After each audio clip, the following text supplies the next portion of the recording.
Un gusto estar aquí compartiendo la palabra de Dios con ustedes. Hoy vamos a retomar nuestra miniserie de Filemón.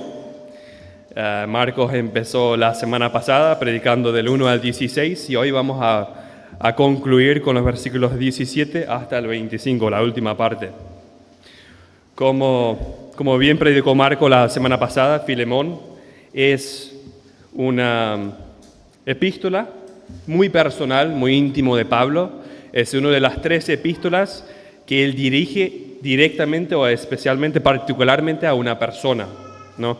Una es Timoteo, la otra es Tito y esta es Filemón. Filemón es la epístola más corta del apóstol Pablo y se trata de un tema. Para Dios el tema perdonar era tan importante que el Espíritu Santo inspira todo un libro acerca de perdón, ¿no? La semana pasada vimos cómo somos llamados a perdonar nosotros, ¿no? Y hoy quiero avanzar el tema o estirar el tema un poquito más y el título se llama Perdonar según Dios. Somos llamados a perdonar y somos llamados a perdonar según Dios lo ha revelado en su palabra. Entonces, lean conmigo Filemón. Es solo un capítulo muy cortito, está entre Tito y Hebreo para los que están buscando. Y vamos a leer los versículos 16 al 25 para adentrarnos al estudio de esta serie.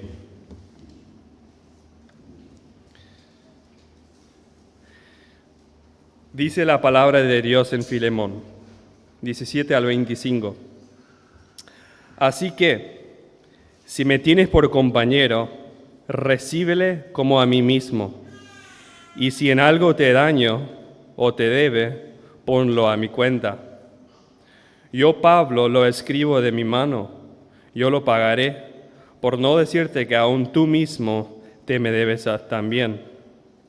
Sí, hermano, tenga yo algún provecho de ti en el Señor, conforta mi corazón en el Señor. Te he escrito confiando en tu obediencia, sabiendo que harás aún más de lo que te digo. Prepárame también alojamiento, porque espero que por vuestras oraciones os seré concedido. Te saludan Epafras, mi compañero de prisiones por Cristo Jesús, Marcos, Aristarco, Demas y Lucas, mis colaboradores. La gracia de nuestro Señor Jesucristo sea con vuestro espíritu. Amén. Oremos que Dios nos guíe en nuestro estudio, en nuestra prédica. Señor, te damos muchas gracias porque, Señor, tú eres nuestro ejemplo perfecto de cómo perdonar. Nosotros no nos merecemos, no nos merecíamos y nunca nos mereceremos tu perdón, Señor. Sin embargo, tú nos perdonaste justamente a través de la obra redentora en Cristo. Señor, gracias por la carta de Filemón, gracias por tu palabra, gracias por enseñarnos acerca del perdón en esta epístola. Ayúdanos a entender cómo debemos perdonar según tú nos has revelado, Señor, en última instancia para honrarte y glorificarte con todo lo que hacemos, incluso con perdonar. Guíanos, abre nuestros corazones, abre nuestros ojos, blanda nuestros corazones, ilumínanos a través del Espíritu Santo para que tú seas glorificado y que nuestros caracteres sean moldeados de acuerdo a tu voluntad. También, Señor, queremos orar por los niños que están en la escuela dominical, que los profesores ahí pueden enseñar justamente tu palabra, que los niños puedan ya desde chicos aprender a deleitarse en ti, en tu palabra, en tus leyes, para así en el futuro, Señor, creer en ti y tener la salvación eterna también. Ayúdanos, te ruego, Señor. Amén.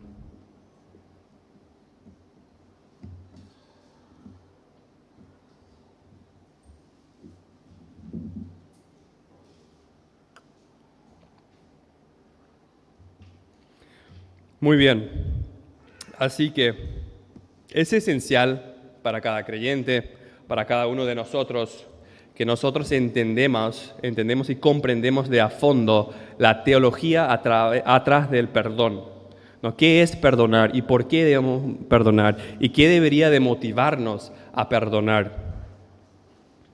La carta del apóstol Pablo al Filemón es un llamado al perdón según Dios lo ha revelado. Es interesante que esa carta cortita, que desde el principio hasta el final se trata del perdón, pero ninguna vez Pablo menciona la palabra perdón en todo el texto, por lo menos no en el original. Ahora capaz algunas traducciones dinámicas pueden incluirla, pero en el original no está mencionada la palabra perdón en toda la carta, aunque es muy corta, ¿no? Tampoco Pablo se toma el tiempo para explicar la teología o la doctrina del perdón. No se toma el tiempo, no explica qué es perdón, porque él correctamente asume que Filemón conoce y sabe y comprende el perdón. Comprende lo que es perdonar y comprende por qué debería de perdonar. Y él lo hace correctamente, él asume eso correctamente porque Filemón era un cristiano maduro, ¿no? Como vimos, se reunía en su casa, la iglesia, y cada cristiano debería de comprender qué significa perdonar, ¿no? Porque nosotros fuimos perdonados por Dios y nosotros ahora deberíamos de entender lo que es perdonar. Lastimosamente, muchos cristianos no saben lo que es perdonar. Por eso creo importante de explicar por qué perdonar. Pero antes, déjenme hacer un pequeño resumen del contexto, porque el contexto va a arrojar luz a nuestro pasaje. Sabemos que esa carta fue dirigida principalmente a Filemón, ¿no? Un pedido, una petición de parte de Pablo a Filemón para que perdone a Onésimo. Filemón era parte de la iglesia en Colosas. Y un paréntesis acá. Es interesante porque en el estudio bíblico en Franco estamos aprendiendo de la carta Colosas, de Colosenses. Y Colosenses fue escrito al mismo tiempo que Filemón. Pablo estaba en cárcel domiciliaria en Roma y él escribía esas dos cartas en el mismo tiempo. Además de eso, Tíquico fue él quien llevó la carta de Colosenses a la iglesia de Colosa. Y la iglesia de Colosa, ¿dónde se reunía? En la casa de Filemón. Y al mismo tiempo lleva también la carta de Filemón a la casa de Filemón, en la cual se reunía la iglesia. También se va Onésimo con Tíquico para llevar esas cartas. Y probablemente Pablo le envió a Onésimo junto con Tíquico, porque Onésimo era un esclavo, y en aquellos tiempos viajar para un esclavo era sumamente peligroso, porque habían muchos ladrones quienes querían secuestrar o robar los esclavos para revenderlos, no era buen negocio. Entonces Pablo seguramente le envió a Onésimo junto con Tíquico esas dos cartas a la iglesia de Colosas. Muy bien, entonces se reunían en la casa de Filemón, al cual se dirige esta carta. Otro dato histórico, templos como nosotros lo conocemos recién aparecen en el tercer siglo. ¿No? En los primeros 2 siglos, en la iglesia primitiva, normalmente se reunían en casas. De acuerdo a que el pasaje revela que se reúnen en la casa de Filemón, sabemos que Filemón es una persona adinerada. O sea, tiene para hospedar toda una iglesia, ¿no? Y también tenía un esclavo, tal vez tenía más esclavos, pero tenemos certeza que tenía por lo menos un esclavo, Onésimo, quien escapó. Y la relación entre Pablo y Filemón era una relación de amistad muy profunda. Ellos tenían un vínculo de hermandad en Cristo, lo cual le anima a Pablo a escribir Filemón sin acudir a su apostolado, sin acudir a su autoridad. Es interesante que la otra carta, Colosenses, ahí sí acude a su autoridad porque él escribe a la iglesia en general. Pero aquí él quiere llamar a acción a Filemón a perdonar a Onésimo y lo hace persuadiéndole en base a su amistad y la madurez espiritual de Filemón. Onésimo era el esclavo de Filemón, quien se había escapado.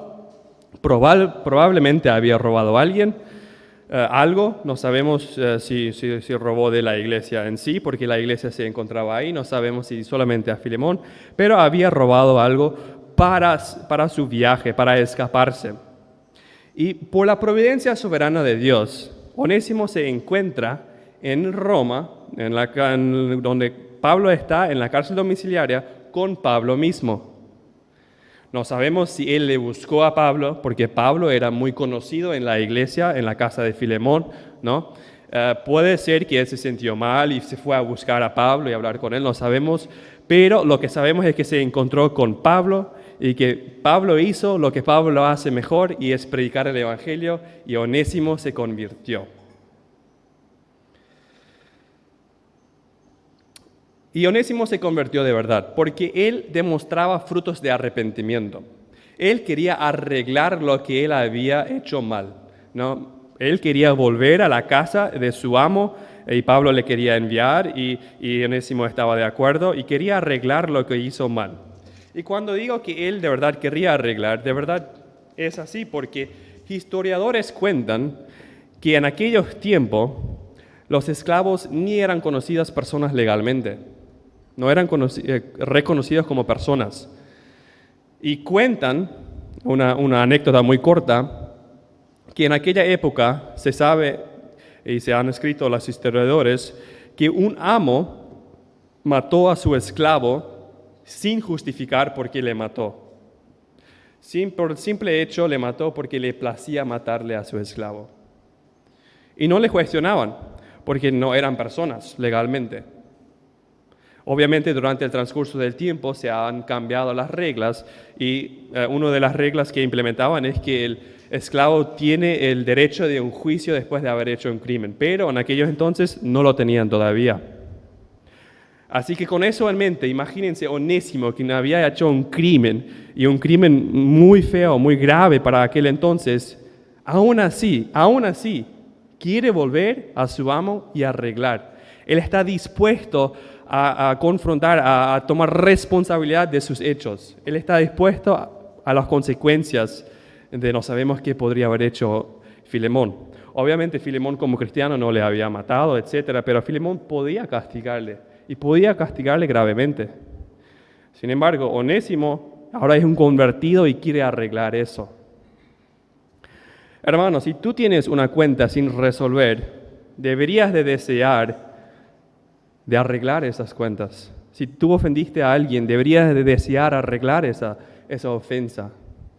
Si no deseas, si tienes alguna ofensa y no te estás arrepintiendo, examina si Cristo de verdad vive en ti.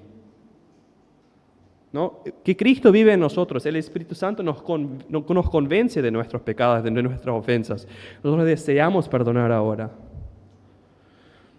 Adentrando a la doctrina del perdón, Pablo no menciona mucho acerca de la teología a través del perdón, porque supone, como ya había mencionado, que Filemón conoce la teología, y deberíamos todos nosotros conocerlo también. Yo leí 2 libros al preparar este sermón, y uno de los libros era de C.S. Lewis, ¿no? C.S. Lewis es un autor muy querido mío, y él escribe acerca del perdón lo siguiente: muchas veces, al pedir perdón como a Dios o a los hombres, nosotros deseamos otra cosa que perdonar o que perdón. Precisamente deseamos disculparnos. Ahora capaz que estás pensando, me podrías cuestionar, pero disculpar y perdonar ¿no son las mismas cosas? ¿No son sinónimos? ¿No se usan intercambiablemente? Déjame proponerte que no es así. Disculpar y perdonar son 2 cosas distintas, según C.S. Lewis, y yo estoy de acuerdo con él. La definición de disculpar, según el diccionario de la Real Academia Española, es la siguiente: dar razones o pruebas que descarguen de una culpa o delito. No, eso es disculpar. Razonar de tal manera que yo me descargo de mi culpa. Perdonar, en cierto modo, es lo contrario. Perdonar, según el diccionario, es remisión de la pena merecida de la ofensa recibida o de alguna deuda o obligación pendiente. Perdonar es remisión de la pena merecida, ¿no? Una pena merecida. Vos estás culpable y ellos te remiten esta culpa, te quitan esa culpa. Entonces, pedir disculpas es buscar la inculpabilidad, buscar razonar de tal manera que estoy inculpable y que tú deberes disculpar esto que te ofendió porque mi intención de verdad no fue ofenderte. Eso es disculpar, buscar la inculpabilidad. Pedir perdón es reconocer la culpabilidad, reconocer que yo sí te ofendí, yo sí hice mal y yo pido perdón por lo que yo hice mal. Lastimosamente, muchas personas, muchos de nosotros, creemos que somos mejor de lo que de verdad somos. Buscamos disculparnos y culpamos, de hecho, a otras personas. No, eso ya comenzó todo en el jardín de Edén, donde Eva buscó disculparse porque la serpiente es la que me hizo hacer eso. Yo no fui, no fue mi intención, fue la serpiente. Y de hecho, culpó a la serpiente, ¿no? Y Adán lo mismo. Dice MacArthur acerca del perdón, y es el otro libro que él escribió, un libro muy bueno acerca del perdón. Dice así: perdón, nada es más ajeno a la pecaminosa naturaleza del ser humano, y nada es más característico de la gracia divina, ¿no? El perdón, nada es más ajeno a nuestra naturaleza. No es de nuestra naturaleza perdonar. Nosotros no tendamos a querer perdonar, no estamos inclinados a perdonar. Y Dios es lo contrario, es lo que caracteriza a Dios, caracteriza la gracia divina que obró en nosotros. Así que cuando perdonamos, somos lo más similares que podemos ser a Dios. Porque nuestra carne, nuestra naturaleza busca la venganza, ¿no? Los legalistas, la ley busca la justicia. La gracia divina busca el perdón, la misericordia. También dice en Proverbios 17:9 que el que perdona la ofensa cultiva el amor. Cuando estamos perdonando, cultivamos el amor que Dios nos dio. Cultivamos el amor. Dios es perdonador por excelencia. Entonces es lógico que deberíamos de aprender de Dios cómo perdonar y qué es perdonar. Y el mayor ejemplo de Dios perdonando es cuando te perdonó a ti, cuando me perdonó a mí, cuando nos perdonó a nosotros, cuando nosotros pusimos nuestra fe en Cristo y el Evangelio nos convenció, nos restauró consigo mismo. Nuestro pecado fue imputado en Cristo en la cruz, la justicia de Cristo fue imputada a nosotros, Dios nos perdonó justamente, ¿no? Por eso también tuvo que suceder lo del Calvario, la redención, el cruz, para que Dios nos pueda perdonar justamente, porque Dios no puede dejar ningún pecado impune.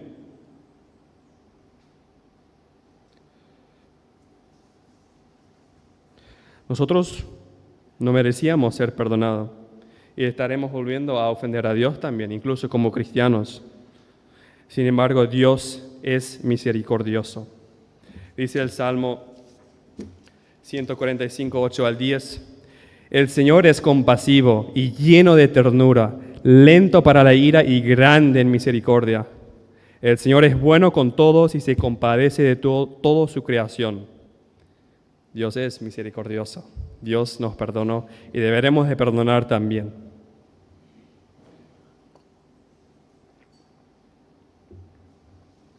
Perdonar entonces es girar la llave, abrir la puerta de la celda y dejar al prisionero salir libre. Perdonar es escribir en letras grandes sobre una deuda cancelado. Perdonar es golpear con el martillo en el corte y exclamar inocente. Perdonar es soltar las amarras de un barco y dejarlo ir en mar abierto. Y reflexionando en esa última frase, perdonar es soltar las amarras de un barco y dejarlo ir en mar abierto. Yo reflexioné mucho sobre eso en esta semana y era hermoso, porque perdonar es poner todas las ofensas que la gente, cómo te ofendió, etcétera, lo que te ofendió, poner todo en un barco, arrancar el barco para que empiece a irse en mar abierto y dejarlo ir, ¿no? Al comienzo te duele un poco y después se va y vos vas olvidando la cosa. Y nunca más vas a repetir lo que te ofendieron.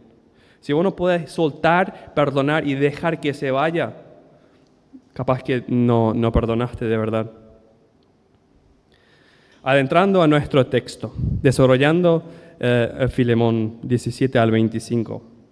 Los primeros 9 versículos de la carta, Pablo marca el tenor acudiendo a la amistad y madurez espiritual de Filemón, ¿no? Ahí desarrolla el tono de la carta. Uno amistoso, uno de amor, uno de cariño, uno de hermandad. De los versículos 11 al 18, Pablo llama a acción a Filemón, ¿no? Le dice qué es lo que quiere que hagas. Básicamente, del 10 al 14 es recíbele a Onésimo en tu casa. Recíbele a Onésimo, Filemón. Después del 15 al 16 es restáurale el oficio de Onésimo, ¿no? Restáurale como tu esclavo, acéptale, ténele en tu casa y restáurale. Y aquí entramos ahora en nuestra porción, del 17 al 18, nuestra perícopa. Pablo dice, restituíllelo a Onésimo, restituirle a Onésimo. Dice, si me tienes pues por compañero, acéptalo como me aceptarías a mí. Y si te ha perjudicado en alguna forma o te debe algo, cárgalo a mi cuenta. De estos versículos podemos deducir que Onésimo le robó algo a Filemón, porque dice, si te ha perjudicado en alguna forma o te debe algo, cárgalo a mi cuenta. Y podríamos decir también que Pablo, si seguimos leyendo en el 19, la primera parte, dice, yo Pablo lo escribo de mi mano, yo lo pagaré. Aquí podríamos, en nuestro tiempo hablaríamos de que Pablo está firmando un pagaré, ¿no? Está diciendo la deuda de Onésimo, yo lo voy a pagar y firma, yo lo firmo con mi mano. Él está garantizando de que él lo va a pagar. Eso nos enseña una virtud cristiana muy valiosa para la comunidad de fe, de cargar con las necesidades de nuestros hermanos. Pablo está cargando con las necesidades de Onésimo en aquel tiempo. Nosotros también deberíamos de cargar las necesidades de nuestros hermanos de nuestra comunidad de fe. Nadie, ningún hermano y ninguna hermana, nadie de la iglesia debería de sufrir por hambre o por necesidades muy graves, porque como congregación estamos obligados o debemos de ayudarnos unos a los otros. Otro ejemplo bíblico que apoya eso está en Hechos. ¿Se acuerdan cuando Pablo se fue a la iglesia gentil a buscar ofrendas y ellos ofrendaron para la iglesia de Jerusalén que estaba pasando por necesidad, por hambre? Ahí vemos cómo una iglesia, como la iglesia gentil o un conjunto de iglesias está apoyando a una iglesia en mucha necesidad, la iglesia de Jerusalén que estaba sufriendo hambre.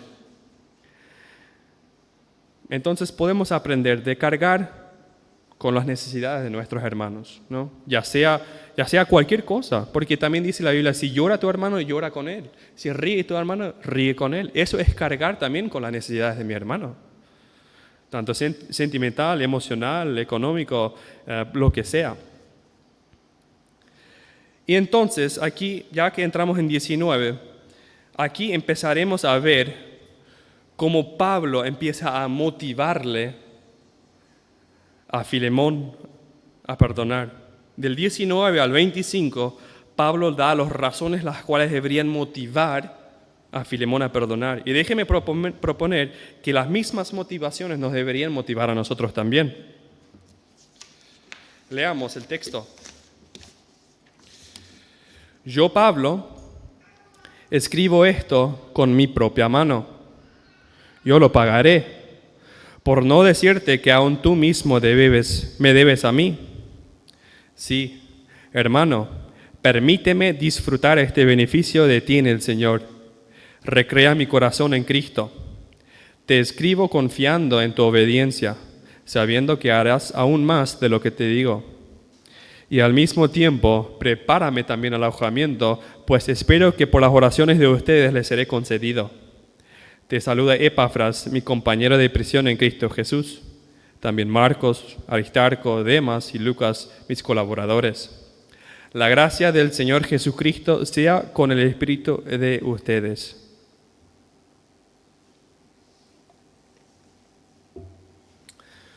En el 19, cuando Pablo dice, ahí en la segunda parte, por no decirte que aún tú mismo te me debes a mí, cuando él dice eso, él inmediatamente está cancelando el pagaré que él escribió. Escribió un pagaré y después dijo, pero tú me debes a mí, así que estamos bien. Aquí el primer motivo para Filemón es reconocer que debe una deuda más grande, que debe una deuda que no puede pagar. Todos nosotros debemos una deuda que no podemos pagar. Nosotros estamos eternamente endeudados con Cristo. Era costumbre que Pablo tenga un secretario quien escribía sus cartas, ¿no? Y era costumbre de él también escribir un saludo personal al final. Por ejemplo, acá dice, Pablo, escribo esto con mi mano. Entonces, sí o sí, del 19 al 25 son las palabras de Pablo mismo escrito. Por ejemplo, en Colosenses al final, Pablo dice en el 4:18, yo, Pablo, escribo este saludo con mi propia mano. Acuérdense de mis cadenas, la gracia sea con ustedes. Ahí también Pablo escribe la última parte. Entonces Pablo aquí también está escribiendo la última parte. Y es sumamente importante que él lo escribe con su mano, ¿no? Porque vimos que es una firma de un pagaré, básicamente. Entonces, para garantizar de que Pablo de verdad lo dijo y lo quería que sepa. De acuerdo a Filipenses 4:14 al 18, sabemos que Pablo tenía para pagar la deuda. Pablo, un hombre hecho derecho, no diría algo así, no firmaría un pagaré si no tenía lo suficiente para pagar la deuda. Y en Filipenses dice, porque aún a Tesalónica enviaron dádivas más de una vez para mis necesidades. No es que busqué la dádiva en sí, sino que busco fruto que aumenta en su cuenta. Pero lo he recibido todo y tengo abundancia. O sea, Pablo tenía una abundancia, de vez en cuando por lo menos. Entonces Pablo tenía para pagar y cancela la deuda inmediatamente con decir, pero tú mismo me debes a mí. Onésimo estaba endeudado temporalmente con Filemón, ¿no? Financieramente, temporalmente. Filemón estaba endeudado eternamente con Pablo, porque fue a través de la predicación de Pablo, a través del evangelio de que Pablo predicó a Filemón, que Filemón se salvó de las llamas eternas, de la ira de Dios. Entonces Filemón está eternamente endeudado con Pablo por eso. Nosotros estamos endeudados también con muchas personas espirituales. Estamos endeudados con nuestros pastores, quienes nos predican semana por semana el evangelio y la palabra y la verdad, la cual nos ilumina a toda verdad, la cual nos hace crecer espiritualmente, crecer en santificación. Estamos endeudados con los autores de varios libros que escribieron, que nos ayudaron a crecer espiritualmente. Estamos endeudados a nuestras familias que nos guiaron espiritualmente desde chico. Estamos endeudados con las personas que tradujeron la Biblia. Estamos sumamente endeudados con ellos, que tenemos la Biblia en nuestro idioma. Estamos endeudados con las personas que nos predicaron el Evangelio, la cual nos convenció. Estamos endeudados con hermanos y hermanas en la iglesia que repetidamente oran por nosotros, que nos exhortan, que nos adviertan, que nos ayudan, que nos predican. Y por sobre todo estamos endeudados con Cristo, porque Él nos eligió, porque Él nos restauró, porque Él murió por nosotros, porque Él tomó sobre sí la ira de Dios que nos corresponde a nosotros. Estamos eternamente endeudados. Y hermanos, con una deuda tan grande, imposible de pagar, imposible de cancelar, seamos rápidos a perdonar deudas pequeñas aquí en la tierra.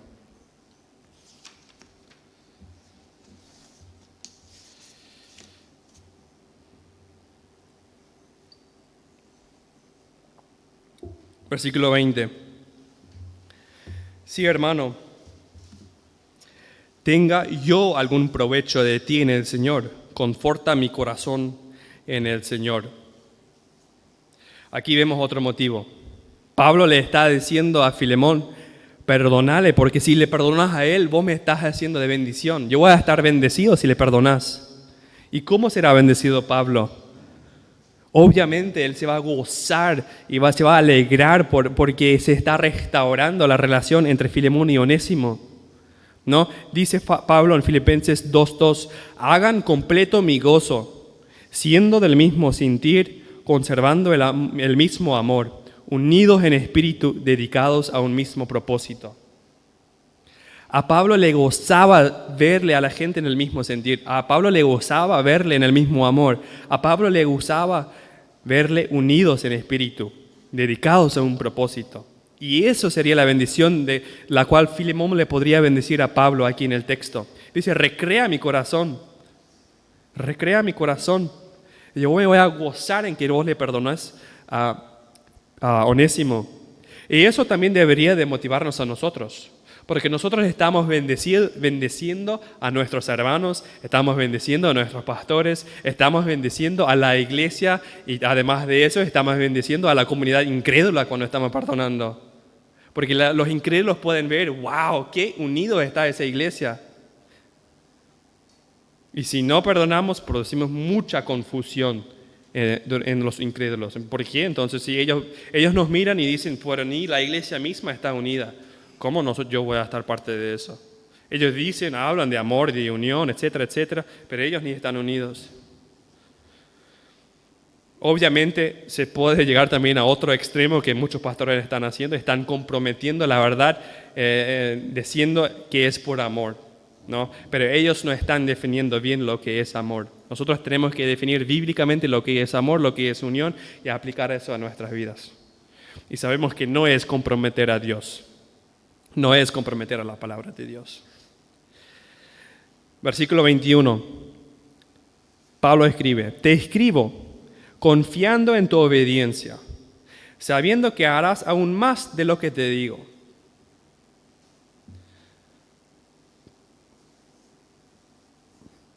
Pablo no le está mandando a Filemón.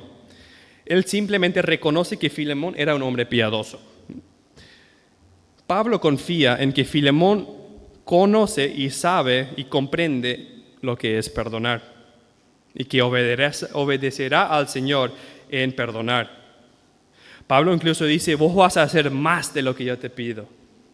Algunos erróneamente han interpretado eso como si Pablo le está pidiendo a Filemón para que le libere a Onésimo de la esclavitud. Pero el texto no dice eso. El texto simplemente dice, sé que vas a hacer más. Nosotros tenemos que tener en mente uno de los parábolas que más presentan el perdón, el hijo pródigo. ¿Se acuerdan del hijo pródigo? El hijo que se va de la casa, que hace cualquier cosa con su herencia y después cuando ya no tiene nada más, vuelve porque se arrepintió y quiere buscar reconciliarse con su padre. Y el padre no simplemente le perdona. Él hace mucho más de solo perdonarle. El padre viene corriendo al hijo, abre los brazos, le quiere abrazar y le hace un banquete. Anhela perdonar a su hijo y quiere que su hijo sea reconciliado con él. Eso es lo que Pablo más bien tiene en mente. Eso es lo que connota, vas a hacer aún más de lo que te digo. 22. Y al mismo tiempo, prepárame también alojamiento, pues espero que por las oraciones de ustedes les seré concedido. Del 22 al 25, Pablo está cerrando la carta, ¿no? Dice que les quiero visitar, y después manda algunos saludos, y su saludo final, la gracia de nuestro Señor Jesucristo.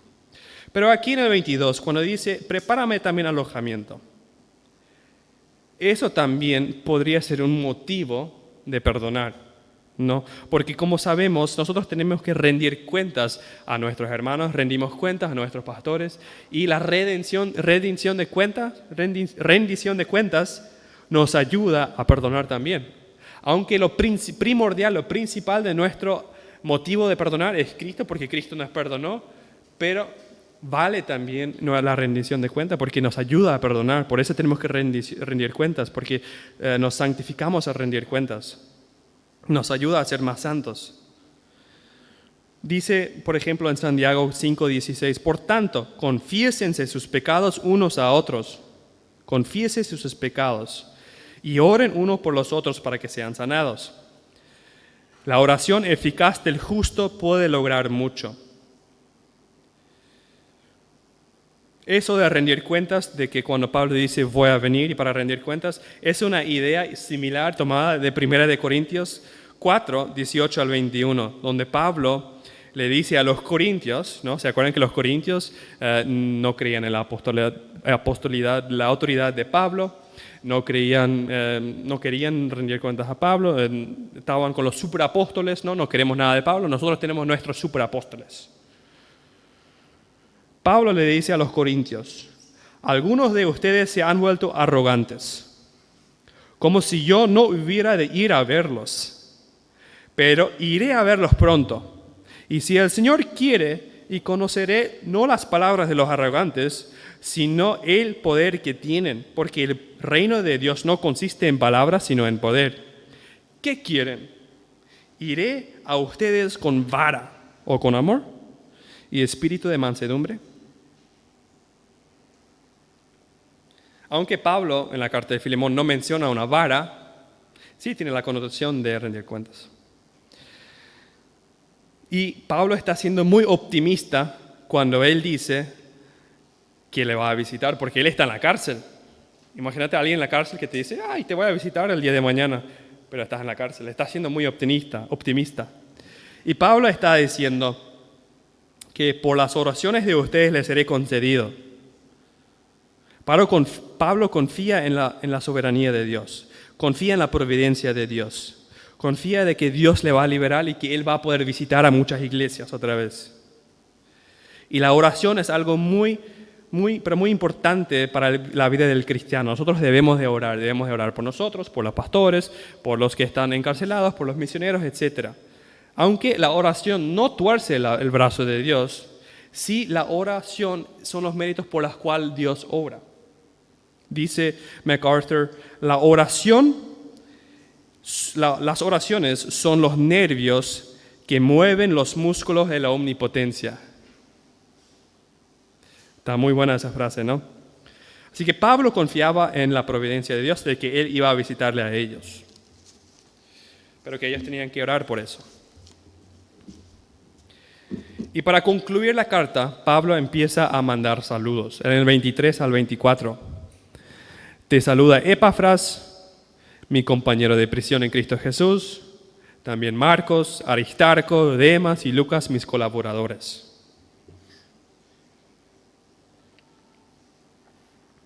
Estos son 5 hombres muy apreciados por Pablo y también por Filemón. Se conocen todos entre sí, obviamente, ¿no? Epafras, los que están estudiando Colosenses conmigo en Franco, con nosotros, saben quién es Epafras, pero para los que no, Epafras era probablemente el fundador de las iglesias en Colosas, en Laodicea e en Hierápolis. Epafras recibió el evangelio de Pablo cuando Pablo estaba en Efesios, y Epafras se fue y fundó esas iglesias. Y probablemente era uno de los pastores también, uno de los líderes en esas iglesias. Dice en Colosenses 4, 12 al 13, Epafras, que es uno de ustedes, siervo de Jesucristo, les envía saludos, siempre esforzándose intensamente a favor de ustedes en sus oraciones, para que estén firmes, perfectos y completamente seguros en toda la voluntad de Dios. Porque de Él soy testigo y de quien tiene profundo interés por ustedes y por los que están en Laodicea y en Hierápolis. Epafras era un hombre piadoso. Acá en Filemón dice, Epafras, mi compañero de prisión en Cristo Jesús. Probablemente no estaba encarcelado como lo estaba Pablo, pero sí era el compañero de prisión en Cristo. ¿En qué sentido? En que le estaba visitando, eso sabemos de Colosenses. Colosenses fue escrito porque Epafras le visitó a Pablo y le dijo, mira lo que está pasando en Colosenses. Entonces Pablo escribió Colosenses. Pero Epafras le estaba visitando a Pablo y probablemente se quedó ahí por un tiempo y sirvió a Pablo. Estaba con él en prisión, por eso compañero de prisión. Eso es Epafras. Marcos, también Marcos, dice Pablo. Marcos es el Marcos quien escribió el Evangelio. Marcos también es él, si se acuerdan del primer problema en el primer viaje misionero, donde Pablo, Marcos y Bernabé se fueron en las misiones. Sin embargo, Marcos abandonó el campo misionero, ¿no? Y después cuando quieren otra vez ir al viaje misionero, Marcos quiere ir otra vez con ellos. Sin embargo, Pablo dice, no, con él no voy a ir porque él nos abandonó. Pero Bernabé dice, pero yo quiero ir con él. O sea, Bernabé sí tiene compasión con él. Y probablemente es porque en Colosenses 4:10 revela que Marcos es el primo de Bernabé. Entonces ellos tenían un vínculo de familia. Y probablemente por eso que Bernabé sí quiere ir con Marcos. Pero, en fin, Bernabé entonces se va con Marco al misionero y Pablo se va con Silas. Pedro también menciona a Marcos. En 1 de Pedro 5:13, Pedro le dice, mi hijo Marcos. O sea, Marcos era muy querido por Pedro. Y bajo Pedro y Bernabé, bajo las enseñanzas de ellos, Marco había desarrollado una madurez de tal manera, una madurez espiritual, que Pablo al final de su vida le dice, quiero verle a Marcos, en el final de 2 de Timoteo, antes de su muerte. O sea, ahí ya había reconciliación entre ellos. Ese es el Marcos. Y un paréntesis aparte, el Evangelio de Marcos escribió el testimonio de Pedro, ¿no? Solamente para enseñar un poco. Eso nos enseñaron en el seminario, me era muy interesante. Bueno, Aristarco, la tercera persona, Aristarco. Aristarco también era compañero de prisión de Pablo. Aquí en esta carta no la menciona, pero en Colosenses al final, en el 4:10, sí menciona a Aristarco, mi compañero de prisión. Y probablemente era compañero de prisión de igual manera que lo era Epafras. Aristarco era de Macedonia, según Hechos. Y Aristarco estaba con Pablo cuando Pablo estaba ministrando en Efesios.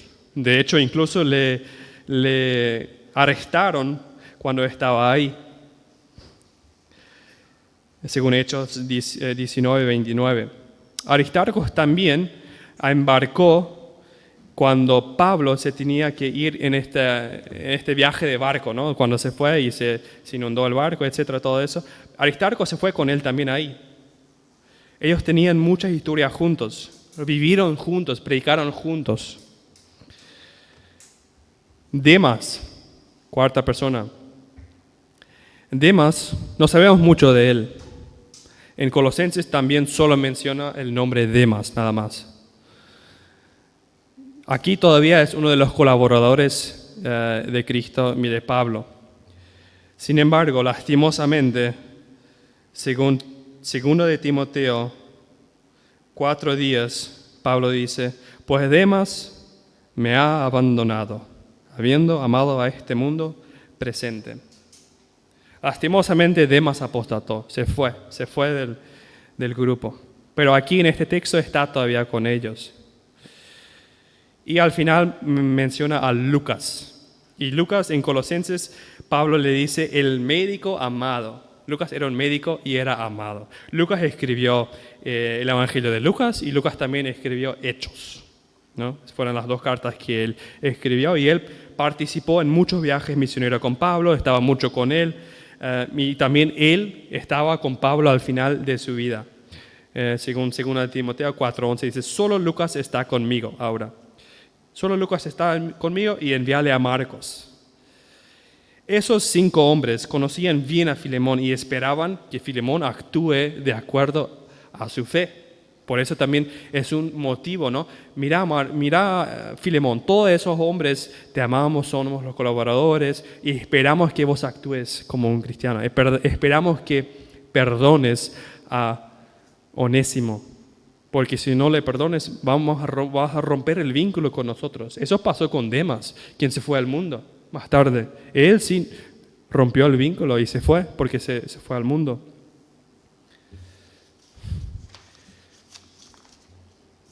Y al final, Pablo dice en el versículo 25, la gracia del Señor Jesucristo sea con el espíritu de ustedes. Ese es muy interesante. Dice, la gracia del Señor Jesús sea con ustedes. No dice solamente sea contigo, ¿no? Porque Él quiere que la gracia del Señor sea con ellos, con Filemón, con su mamá, su esposa, su hijo y con la iglesia. La gracia necesita estar con ellos, porque como ya vimos, de nuestra naturaleza nosotros no estamos inclinados a perdonar, ¿no? Nuestra carne desea la venganza, la ley desea la justicia, pero nosotros necesitamos la gracia del Señor para perdonar. Entonces es más una oración que un saludo, pero Pablo quiere que la gracia del Señor Jesucristo sea en la iglesia, en Filemón, en su esposa, en su hijo, y que la gracia se manifiesta a través del perdón a Onésimo.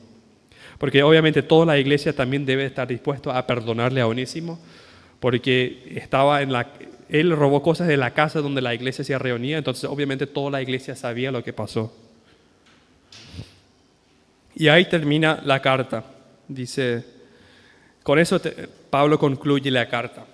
Y es interesante, estudiando la tradición de la iglesia, que probablemente no es el fin de la historia.